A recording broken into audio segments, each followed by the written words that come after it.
ओम नमः शिवाय। श्री शिवाय नमस्तुभ्यं। श्री आदिशक्ति पार्वती माताए नमः।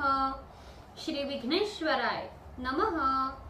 श्री लक्ष्मी नारायणे नमः। श्री सरस्वती ब्रह्माय नमः। श्री सियारामे नमः। श्री रामदास हनुमाने नमः। श्री राधेश्यामे नमः। हे शिवजी, તમારી કૃપાથી હું આ શ્રાવણ માસની કથા કરી રહી છું અને તમામ શ્રોતાઓ આ શ્રાવણ માસની કથા સાંભળી રહ્યા છે. અમે બધા આ શ્રાવણ માસની કથાનું પુણ્ય ગ્રહણ કરી શકીએ એટલી ક્ષમતા પ્રદાન કરજો. ઓમ નમઃ શિવાય. શ્રી શિવાય નમસ્તુભ્યમ. श्रावण मास की कथा अध्याय 2। सनत कुमार ने कहा, हे भगवान, आपने जो कुछ कहा कि इस मास में कोई भी दिन व्रत शून्य नहीं है, इस महीने में तिथि भी व्रत शून्य नहीं है। हे श्रेष्ठ, उसको आप मुझसे कहिए, कौन तिथि में कौन कौन व्रत होता है तथा किस बार में कौन व्रत होता है, उस व्रत का अधिकारी कौन है, फल क्या है, विधि क्या है, देवता कौन है, पूज्य कौन है, पूजन सामग्री क्या है, किस व्रत का कौन समय है। हे प्रभु, ये सब मुझसे कहिए। श्रावण मास कैसे आपको प्रिय हुआ, किस कारण से ये मास पवित्रतम कहा गया है, इस मास में कौन अनुष्ठान करने योग्य है। हे प्रभु, मुझसे कहे। आपके समक्ष मूर्ख को प्रसन्न करने का कितना ज्ञान हो सकता है। पूछने से जो रह भी गया हो वो सब भी आप मुझसे कहिए। शंकर जी ने सनत कुमार से कहना प्रारंभ किया, हे महाभाग, ब्रह्मपुत्र, आप तो नम्र है, जिस कारण आप श्रद्धालु है, समस्त गुणों से युक्त श्रोता है। श्रावण मास के बारे में आपने जो कुछ भी पूछा वो प्रसन्नता से आपसे कहता हूँ। हे तात, मैं आपसे कहूंगा, एकाग्र मन होकर सुनिएगा। योगीन श्रावण मास में नियम से रहकर मनुष्य 4 बजे सायंकाल में भोजन करे, 1 महीने तक रुद्राभिषेक करे, अपनी प्रिय किसी वस्तु को छोड़ दे, पुष्प, फल, धान्य, तुलसी की मज्जरी युक्त दल, बिल्व पत्रों से भगवान शंकर की लक्ष्य पूजा करे, ब्राह्मणों को भोजन कराए, नियम का धारण पारण करे, उपवास करे, मुझे पंचामृत से अभिषेक अति प्रिय है, उसे भी करे। इस मास में जो किया जाता है वो अनंत फल देता है। हे मुने, भूमि पर सोए, ब्रह्मचर्य पालन करे, सत्य बोले, इस महीने को कभी भी व्रत से रहित न व्यतीत करे, प्रातः स्नान करे, इंद्रियों को वश में रखे, एकाग्र मन हो, रोज मेरी पूजा करे। इस महीने में मंत्रों का पुष्प चरण भी उत्तम सिद्धि देता है। षडक्षर शिव मंत्र और गायत्री मंत्र का जप करे, प्रदक्षिणा, नमस्कार तथा वेद पाठ करे तो सज्ञ और वांछित फल देता है। पुरुष सुक्त जपे तो अधिक फल देने वाला है। ग्रह यज्ञ, कोटि होम, लक्ष्य होम तथा अयुत होम करने पर सज्ञ फलता है और इच्छित फल देने वाला होता है। जो इस महीने में एक दिन भी नियम से व्रत से रहित व्यतीत करता है वो महाप्रलय तक घोर नरक में जाता है। जैसा ये महीना मुझे प्रिय है वैसा कोई भी मुझे प्रिय नहीं है। ये महीना कामना के अनुसार फल देता है, फलों को देने वाला तथा निष्काम मनुष्य को किया हुआ कर्म मोक्ष देता है। हे सत्तम, उस समय में जो कुछ भी धर्म कहे गए हैं उनको मुझसे कही। रविवार को सूर्य का व्रत, सोमवार को मेरी पूजा कर भोजन करे।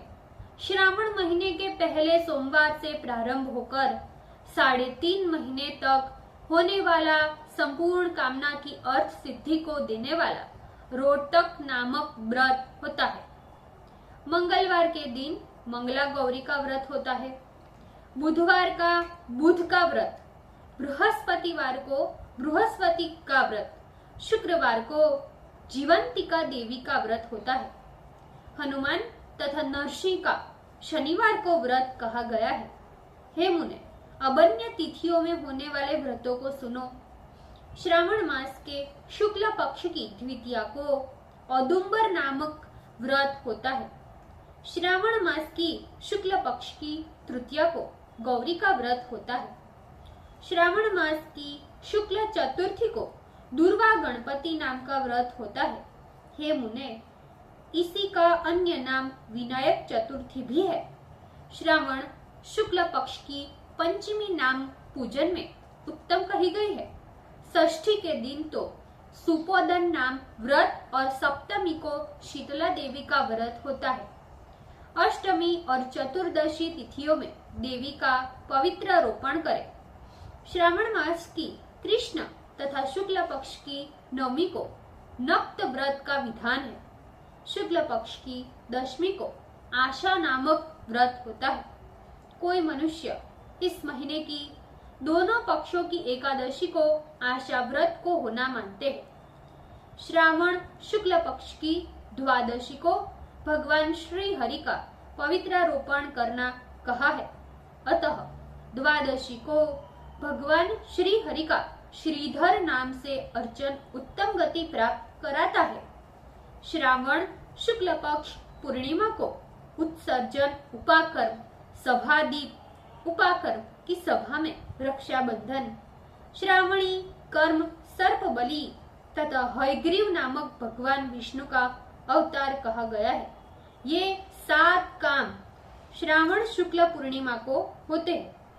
श्रावण मास की कृष्ण चतुर्थी को संकट चतुर्थी व्रत तथा श्रावण कृष्ण पंचमी को मानव कल्पादि होता है।